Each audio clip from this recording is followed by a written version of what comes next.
अस्सलामुअलैकुम गाइस, उम्मीद करती हूँ कि आप सब खैरियत से होंगे। अल्हम्दुलिल्लाह हम सब ठीक है, अल्लाह का शुक्र है। तो यहाँ पे जो है ना, कल जो मैं बॉटल्स धोई थी वो पूरे यहीं पे थे और ठंडा पानी कोई भी नहीं पी रहे थे। थोड़ा सर्दी का मौसम था तो मैं बॉटल नहीं भरी पानी उसमें। तो यहाँ पे जो है ना, कल जो बैगन का सालन बनाए थे, बघारे बैगन, तो ये सालन ज़बरदस्त बना था और पूरा ख़त्म भी हो गया था, बस ये बचा था। तो वो ज़बरदस्त बना था, बहुत ही अच्छा टेस्ट था उसका। तो फिर यहाँ पे जो है ना, बर्तन जो भी थे, सुबह रात में जो ना खाना खाते हम, वो बर्तन थे, तो वो बर्तन को जो है ना मैं निकाल देने के बाद जो है ना, जो कांच के जो कप्स है और जो छोटे मोटे जो भी बर्तन हैं सबको अलग अलग कर दे के, और जो बड़े हैं उसे सबसे लास्ट में धोती हूँ। तो मैं सबको एक तरह से सेट कर रही थी ताकि धोने में जो है ना आसानी हो।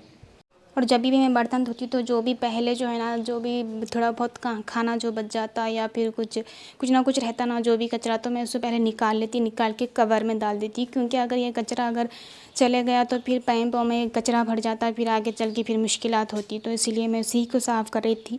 तो यहाँ पे जो भी कचरा था, जितना भी था, उसे मैं कवर में निकाल के फेंक रही थी। तो फिर यहाँ पे जो है ना, जो छोटे छोटे बर्तन हैं तो मैं धोना शुरू कर देती हूँ, और जो कांच के सबसे पहले धो देती, क्यों ना वो फूट ना जाए मेरे हाथ से। और जब तक मैं बर्तन धोती यहाँ पे चूल्हे पे पानी डाल देती थोड़ी देर। वो पानी डालने से क्या है, ऐसा कच्चेपन से जो है ना चूल्हा जल्दी साफ़ हो जाता है, वो चूल्हा भी भीगते रहता। और यहाँ पे मैं बर्तन धोना शुरू कर देती हूँ। दिल लगी कि तेरे दिल को दिल लगी न लगे, दिल लगी कि तेरे दिल को दिल लगी न लगे। वफाओं की हमसे सबक हो गई है, वफाओं की हमसे सबक हो गई है।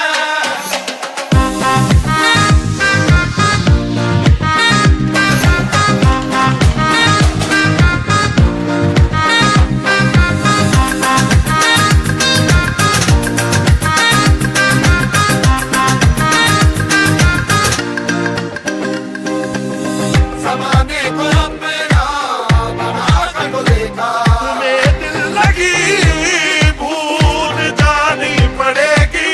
ज़माने को अपना बना कर तो देखा, तुम्हें दिल लगी भूल जानी पड़ेगी। दिल लगी कि तेरे दिल को दिल लगी न लगे, दिल लगी कि तेरे दिल को दिल लगी न लगे। वफाओं की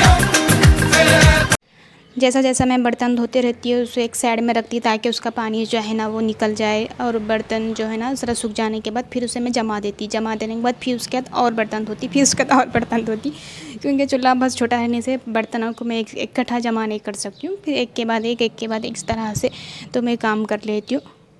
बर्तनों को कभी भी जैसा ही बर्तन धोते जब के जब नहीं जमाना चाहिए। अगर जब के जब जमा दिए तो वो जो पानी रहता ना, वो इसी तरह आप बर्तन में जमे रह जाते हो। तो इसलिए बर्तन को थोड़ी देर पानी उसका चले गए, इसलिए ऐसा रखना चाहिए। ये भी पर हमारे घर में जो है ना, बर्तन धोने की जो सहूलियत है ना वो बहुत अच्छी है।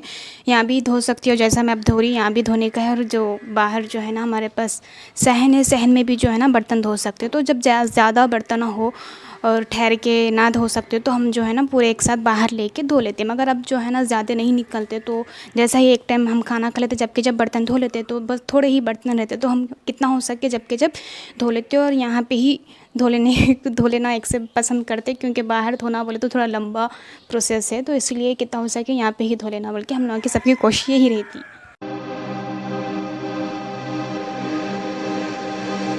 दिल लगी कि तेरे दिल को दिल लगी न लगे, दिल लगी कि तेरे दिल को दिल लगी न लगे। वफाओं की हमसे सबक हो गई है, वफाओं की हमसे सबक हो गई है।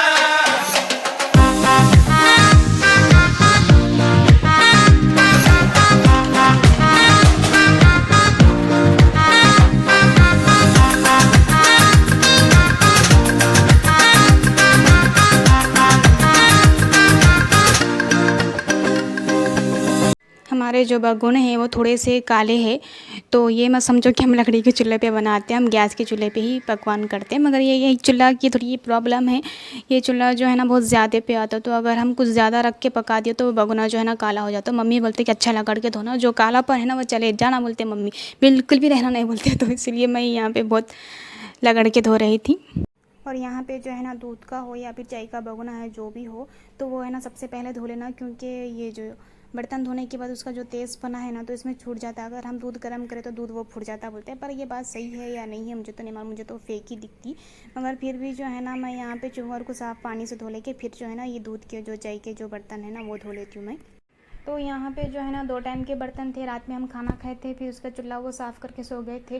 फिर सुबह में जो नाश्ता करे थे और नाश्ते में रोटी बनी थी, फिर सालन बना था। फिर इसलिए जो थोड़ी मसरूफ़ियत की वजह से मैं वीडियो भी नहीं ले सकी और मेरे फ़ोन में बिल्कुल भी चार्जिंग भी नहीं थी, तो ये 2 टाइम के बर्तन रहने से इतना टाइम लग रहा। तो यहाँ पर मैंने पूरी तरह से साफ़ बर्तन धो लेते। फिर हम सोचती कि सालन क्या बनेंगे। सालन बनाने का ना हर घर का यह मसला होगा कि सालन क्या बनेंगे, सालन क्या बनेंगे। तो हर कोई यही सोचने में लगे हुआ है कि आज क्या बनाना है, कल क्या बनाना है, शाम में क्या बनाना है, दोपहर में क्या बनाने का। मेरे घर में तो ये मसला है, खैर सबके घर में है या नहीं है मुझे तो नहीं मालूम। तो फिर यहाँ पे सालन डिसाइड हो रहा था कि क्या बनेंगे। तो यहाँ हमारा तो नाश्ता हो गया था, नाश्ते की तो टेंशन नहीं है। अब जो है ना दोपहर की थी, तो यहाँ पे हम सोचे कि फ्रिज में देख लिए कि क्या तरकारी, उस हिसाब से हम डिसाइड करेंगे कि क्या बनेंगे। तो फिर फ्रिज में अगर देखे तो कद्दू था, तो हम कद्दू सोचे। फिर कद्दू सूखा हमारे पास कोई इतना शौक से नहीं खाते, तो फिर हम सोचे कि कद्दू गोश्त खट्टा बना लेंगे, बहुत अच्छा रहता। तो फिर ठीक है, और हमारे पास अगर ऐसा लंबे सालन बना दिए तो 2 टाइम चल जाते। तो फिर हम सोचे कि ठीक है चलो ये बना लेंगे, बल्कि आखिर में ये डिसाइड हो गया। तो फिर यहाँ पे जो है ना मेरे बर्तन धोने हो गया, फिर चूल्हा भी साफ़ होगा। तो मैं चावल निकाल दी और चावल जो है ना भिगा के रख दी, ताकि चावल भिगा दिए तो एक काम हो जाता। और चावल भिगा के हम तो आधा घंटा 1 घंटा रखते भी। तो फिर मैं सोची कि चलो चावल भिगा के रख दूँ, फिर उसका सालन का तो सोच लिए, तो सालन की तैयारी करते हैं। और अक्सर ऐसा हो जाता है कि जो घर में बहुत ज़्यादा बड़ी फैमिली रहती है, अगर कोई चावल भिगा दिए और रख दिया और दूसरा मेंबर जो है ना आके चावल चढ़ा दिए, तो नमक डाले या नहीं डाले ये कंफ्यूज रहता है कि अरे डाले भी होंगे नहीं भी डाले होंगे। अगर जो चावल तो वो कभी घर में रहते हैं और कभी नहीं रहते, इस कंफ्यूज के लिए मैं क्या करी बोले तो जब भी चावल धोती अगर मैं नमक नहीं डाली तो उसके ऊपर डब्बा रख देती नमक का, कि जो भी अगर चावल चढ़ा रहा तो पहले नमक डाल ले। तो इस तरीके से मैं ये आइडिया सोची। तो फिर यहाँ पे जो है ना मम्मी इस तरीके से कद्दू को काट लेते, कद्दू को अच्छी तरीके से साफ़ धो लेके काट के रख देते। यहाँ पे गोश्त भी निकाल लेते और टमाटर भी काट लेते और इमली भी जो है ना भिगा देते और जो है ना प्याज भी काट लेते, सब रेडी रख लेते मम्मी। तो यहाँ पे जो है ना मम्मी सब रेडी रख लेने के बाद गोश्त को साफ़ धो लेते, फिर प्याज को भी धो लेते, हरी मिर्ची को भी धो लेते और गोश्त में डाल देते और अदरक लहसुन डालते। अदरक लहसुन डाले तो मैं बोलती कि मम्मी यहाँ पे वीडियो में बताओ तुम डायरेक्ट डाल दे रहे, तो मम्मी जो है ना डालते डालते स्टॉप हो जाते। तो मैं बोलती अम्मी इतनी देर स्टॉप रखो, बस थोड़ी देर रुको बोलते। फिर अच्छा बोल के मम्मी फिर अदरक लहसुन डालते, फिर उसमें जो है ना नमक और मिर्ची हल्दी अपने टेस्ट के हिसाब से डालना चाहिए। जितना हमारे पास गोश्त है, जितने घर में मेंबर्स है उस हिसाब से बनाते हैं, उस हिसाब से डालिए। तो यहाँ पे जो है ना हम ये सब डाल देते हैं। हरी मिर्ची ये जो है ना पीसेस हरी मिर्ची है हमारे पास, तो ये जो है ना ये भी डाल देते थोड़ी बहुत। डालने के बाद फिर इसमें तेल डाल देते। तेल डाल देने के बाद जो है ना टमाटर जो है ना हम काट के रख लिए थे पहले ही, तो यहाँ पे जो है ना टमाटर भी है ना उसमें मिक्स कर देते। मिक्स करने के बाद तो अच्छी तरीके से ज़बरदस्त तरीके से अच्छे से मिला लेते। मिला देने के बाद जो है ना उस चूल्हे पे रख देते और गोश्त गलने के लिए रख देते, गोश्त ताकि अच्छे से गल जाए। तो यहाँ पे जो है ना हम कुकर लगा देते, क्योंकि गोश्त गलना है, गोश्त गलने थोड़ा टाइम लगता। तो 7-8 सीटियाँ लगा देते ताकि गोश्त जो है ना अच्छी तरीके से गल जाए। तो ये देखिए हमारा गोश्त गल गया और सालन ज़बरदस्त खुशबू आ रही थी। तो फिर हमारी मम्मी ये डिसाइड करे कि इसमें से थोड़ा सालन निकाल लेते हैं, फिर थोड़ा खाना खा लेते। तो हम दोपहर का खाना खा लिए, सूखा सालन निकाल लेके फिर उसमें जो है ना हमें कद्दू को मिला देना है। कद्दू को मिक्स कर देने के बाद जो है ना जो खट्टा जो है ना निकाल के रख लिए थे हम, और इसमें जो है ना गोश्त अच्छा गल जाने के बाद कद्दू थोड़ी देर पकने के बाद है ना हमें खट्टा डाल देना है। खट्टे डाल देने के बाद थोड़ी देर अच्छा औटाने के बाद ज़बरदस्त जो है ना कद्दू गोश्त खट्टा तैयार हो जाता। तो दोपहर का खाना तो मैं खा लिए थे हम सूखा सालन निकाल के। तो उसका टेस्ट कैसा है मुझे तो नहीं मालूम, मगर दिखने में ज़बरदस्त दिखा था और खुशबू भी बहुत ज़बरदस्त आ रही थी।